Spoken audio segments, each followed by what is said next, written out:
Welcome to the Sourcing Hero podcast, produced by Una, a group purchasing organization that empowers sourcing heroes, and Art of Procurement, the world's largest procurement podcast network.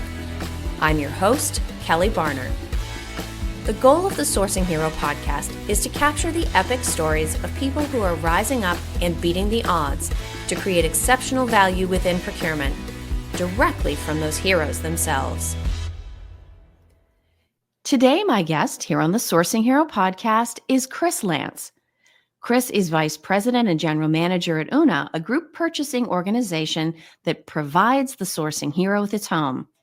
Kris joins me every month to tackle a current news story or topic of interest from his own point of view. So hi, Kris. Thanks for being back for our March conversation. Happy to be here. How you doing, Kelly? I am doing just fine. And there is no shortage of current topics we could potentially be talking about. Sheesh. But we settled on the Suez Canal. And I think it's interesting because certainly, especially in supply chain circles, it's been covered. But I actually kind of think we're at an interesting juncture where people are starting to glaze over a little bit, but it is continuing. And so the Suez Canal, it's been like a literal supply chain battlefield for the last 6 or 8 months. We've got Houthis attacking ships trying to pass through in the Red Sea. I'm interested because you and I haven't talked about this, at least after hitting the record button. What's your general reaction to what's going on in this part of the world and how we're seeing it affect global supply chains?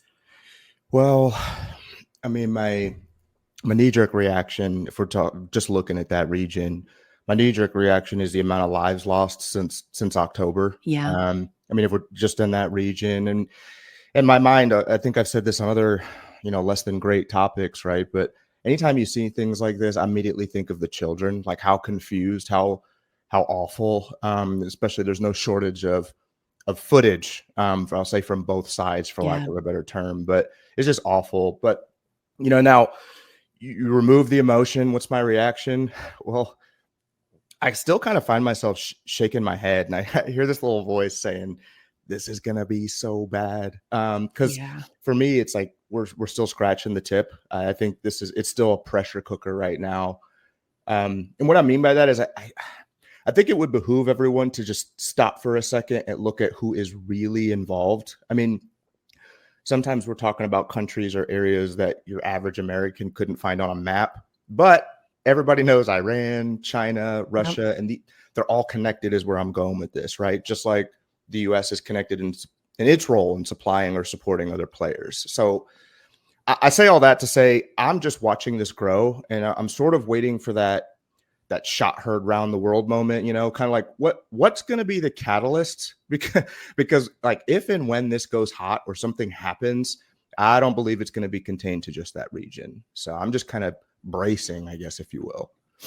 Well, and the interesting thing is we never know exactly where it's going to happen, but we all know there's complexity, risk, disruption around every single corner. And I seem to remember a really smart guy. You may have met him. He's on this podcast once a month. And right at the end of last year, his big recommendation was that we all have a plan C for 2024. Not a good plan, not a plan B, but a plan C for when plans A and B inevitably go out the window. And it seems like you were right, because with the Suez Canal effectively out of commission right now, we're also seeing problems with traffic being throttled through the Panama Canal because of drought.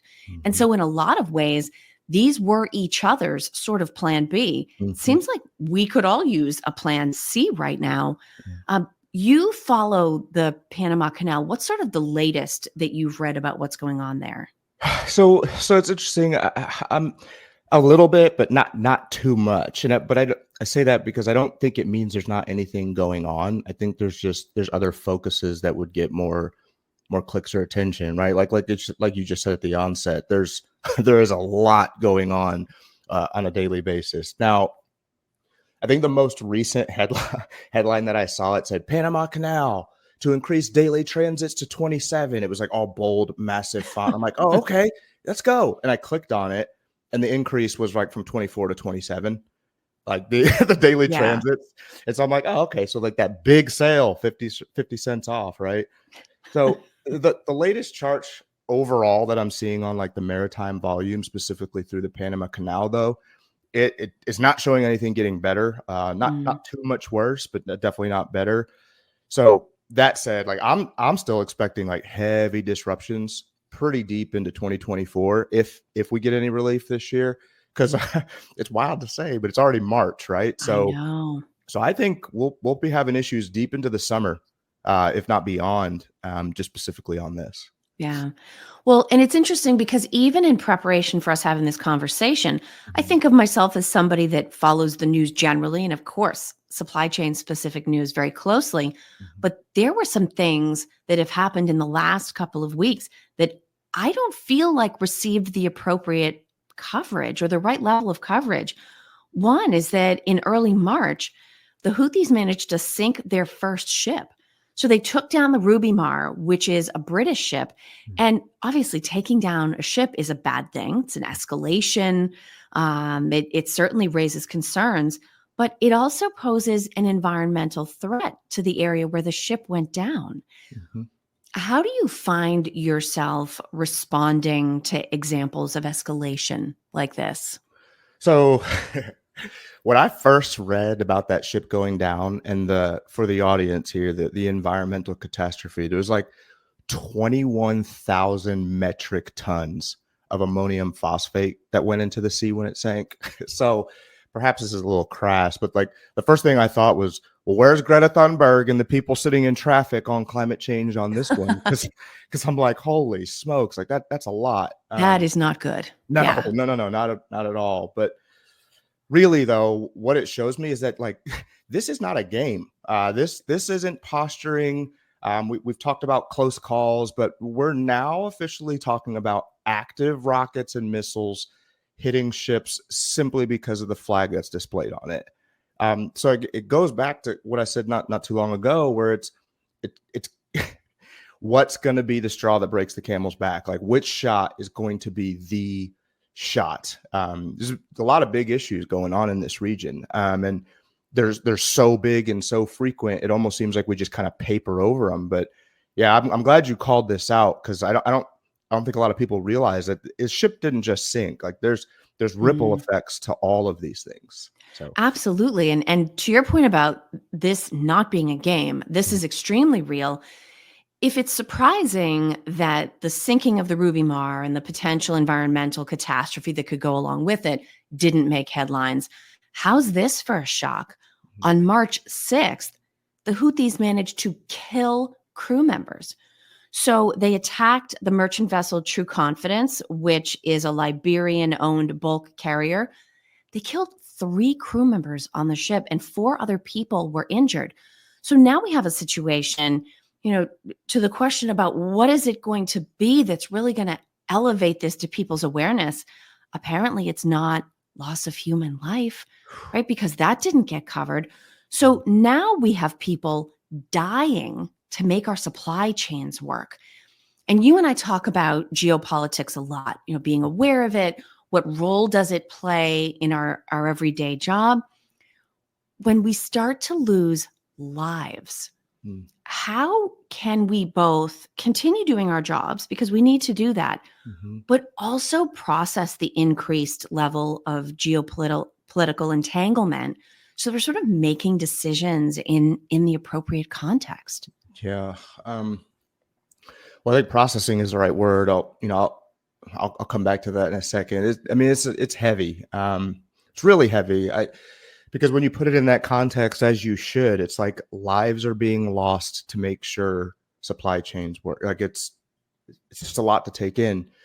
So I guess for me, it's what I would say to everybody listening, specifically in the States, but admittedly, I think 60% of the globe has elections this year, right?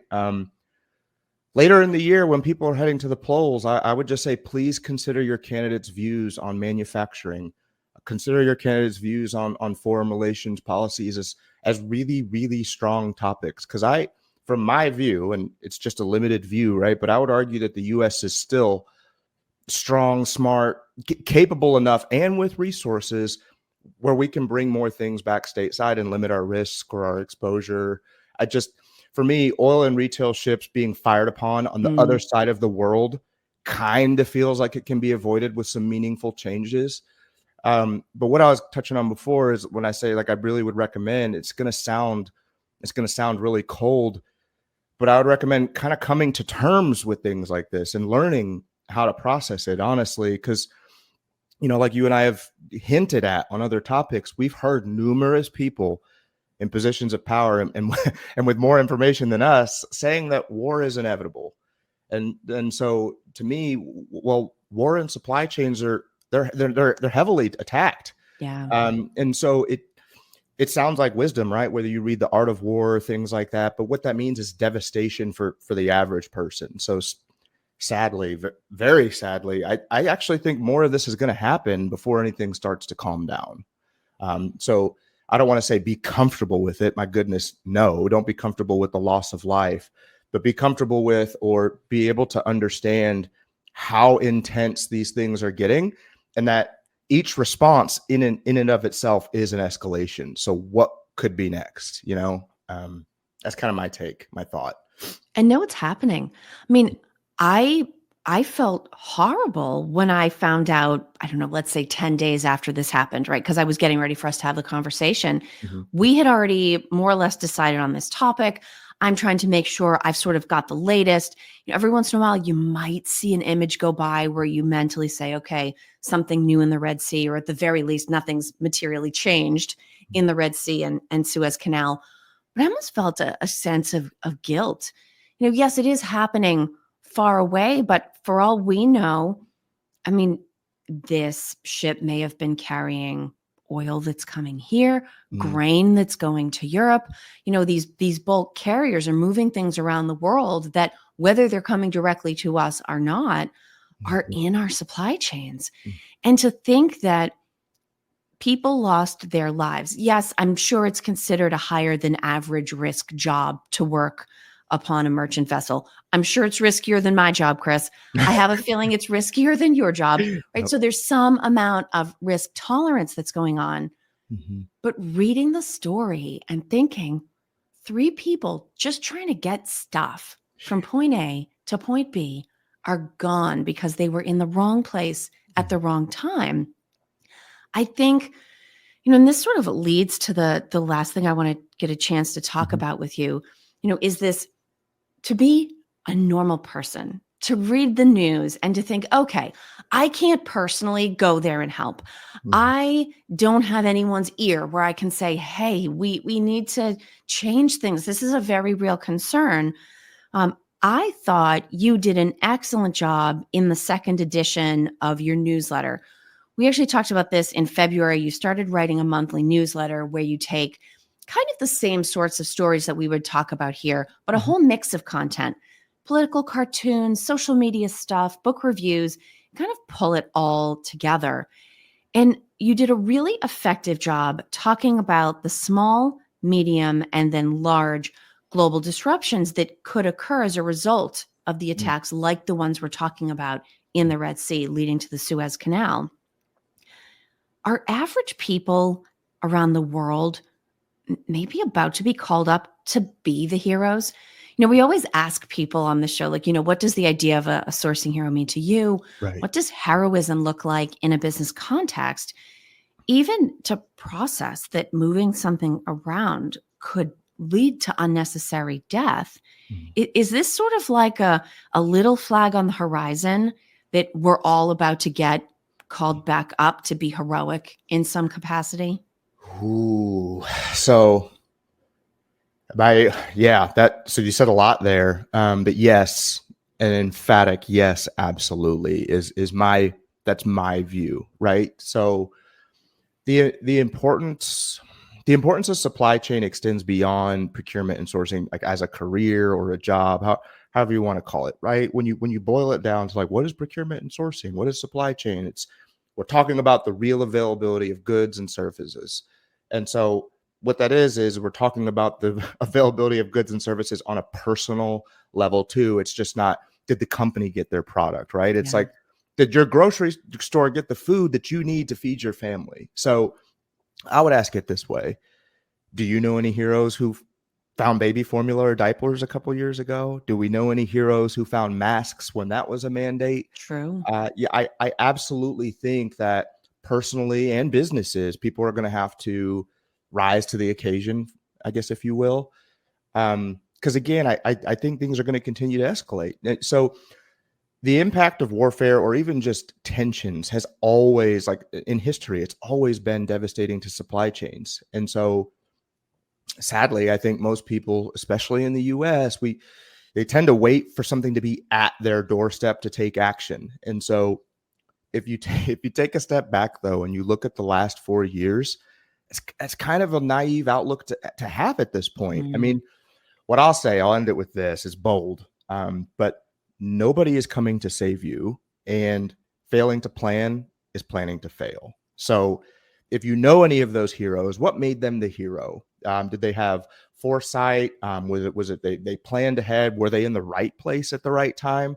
How did they create their own luck? How did they become heroes? And then again, listening to the topics that we're talking about, Kelly, and then again, just looking down the road.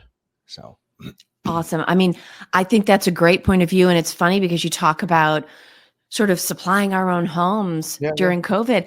I think there's even a heroism in getting to the store and resisting the panic, Yes. right? You Yeah. get there, there's 2 boxes of masks. Do you really need the two?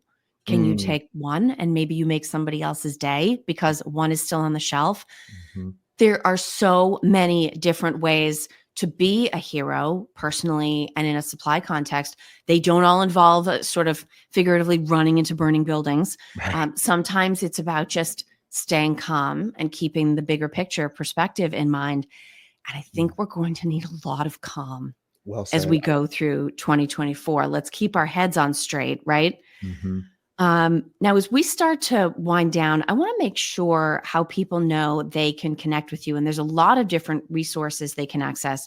So if people are meeting you through this conversation, one of the things I always do is I link to a few past episodes down below in the show notes. So if you enjoyed this, scroll down. I promise there's other great listening down there you can directly connect to. But Kris, whether it's you, whether it's Una, whether it's your newsletter, what are some other steps that people can take if they would like to get connected and get some more information? Yeah, absolutely. So if you want to know more about the team, or like, okay, you guys, good topic. What do you do though? If you go if you go to una.com, una.com, there's a wealth of information out there about what we actually do. And then if you go to the resources up at the top, there's a wealth of information. You can find my newsletter out there. And then if you go to About Us, you can obviously see me and get in touch with me that way. Alternatively, I'm on LinkedIn. It's just Kris with a K, Kris, Lance on LinkedIn. Or you could just email me. It's Kris, Kris at una.com. Excellent. Well, Kris, another great monthly conversation. Mm. I will look forward to doing it again on a different topic in April. Yeah, sounds good. Talk to you then. Thank you for listening to this episode of the Sourcing Hero podcast. Join us again next time for more true stories of sourcing and business heroism performed by your colleagues and peers. Look for the Sourcing Hero wherever you get your podcasts, and don't forget to subscribe.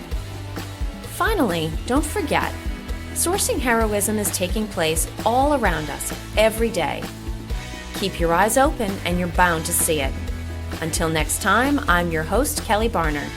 Stay well and always remember that you can be a hero too.